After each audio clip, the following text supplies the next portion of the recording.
Kaya wag na kayo bibili ng gantong warning device. Hindi na pwede to sa LTO. Bawal na rin yung pass-pass na sa susunod na lang. Hindi na pwede yan. High-kit na talaga sila.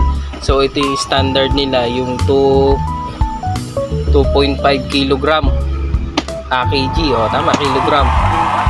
Yan ang standard size na kailangan. Tapos ito yung resibo, tunay 550. Piniling ko nga pala ito kay Marwin Auto Supply. Pwede naman. Tapos wag kayong makakaligta.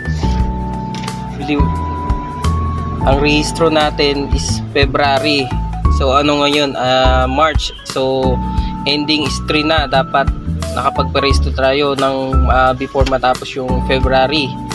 Kasi wala pang 1 month ang expiration natin. Magpe-penalty na kayo ng 1,000. Oh my God! So yan, itong sasakyan na to, si Suzuki Carry, nabili namin to 3 years ago. Kaka 3 years lang noong February. So hindi ko na yung rehistro niya. Nawala din sa isip ko. So nung pagrehistro ko nga, ito, tinanong ko, saan ako nanggaling yung penalty? Akala ko naman may extend pa siya ng 1 month or 2 months. Hindi na pala. So ayan, nagka-penalty ako 1,000. So masakit sa bulsa.